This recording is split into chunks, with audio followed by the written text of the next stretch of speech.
You are hiking in the Great Smokies, Noland Creek. It's getting dark. The woods here are dense, ancient, and you feel that primal urge to find safety, to find someone you know. Then you see her, an old woman. She looks familiar, harmless. She waves you over. You feel relief wash over you. But that relief is the last thing you will ever feel. You've probably heard of monsters that chase you, but today we are talking about the monster that waits for you to come to her. Welcome back.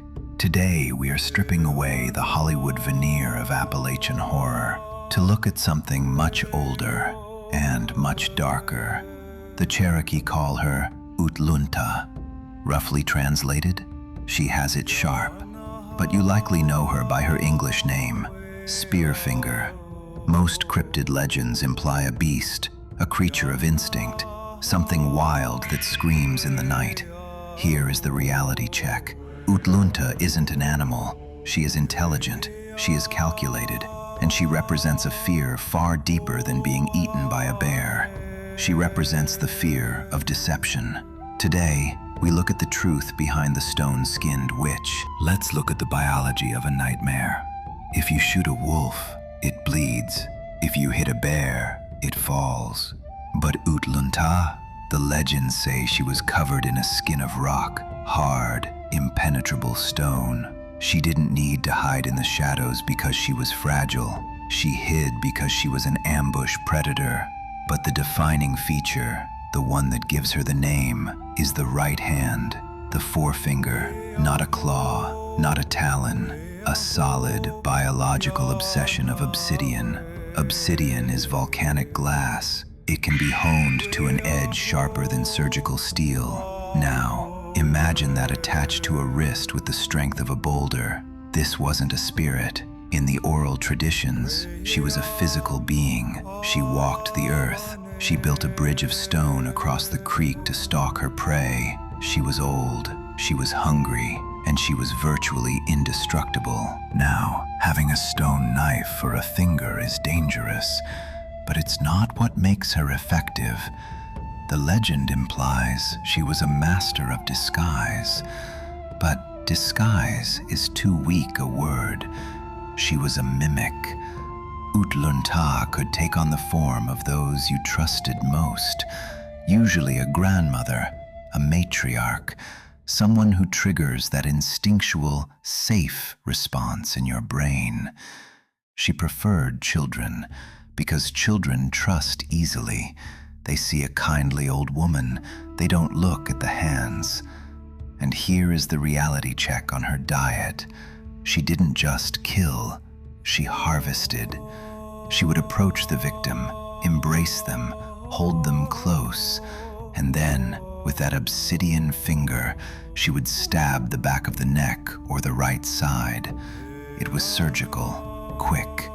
She would remove the liver, eat it, and the wound would close instantly. No blood, no scar. The victim would sometimes return home, get sick, and simply fade away. That is the true horror here. It's not the violence, it's the violation of intimacy, the hug that kills you. Eventually, the people had enough. You can't live with a stone witch eating your future. The legend tells of a great council. The warriors couldn't hurt her. Arrows shattered against her skin. Tomahawks broke. It seemed hopeless. But every tank has a chink in the armor. They dug a pit, deep, hidden. They used themselves as bait, and it worked. Utlunta fell in, but even trapped, she was dangerous. The warriors fired volleys of arrows. Nothing worked. She began to climb out. Then the birds came. First, the titmouse. It landed on her, singing un, un, un. The warriors thought it was saying heart, heart, heart, so they aimed for her chest. Nothing. The arrows bounced off. The titmouse lied, or they misunderstood. Then came the chickadee. It landed not on her chest, but on her right hand. Here is the reality check. Her strength was her weakness.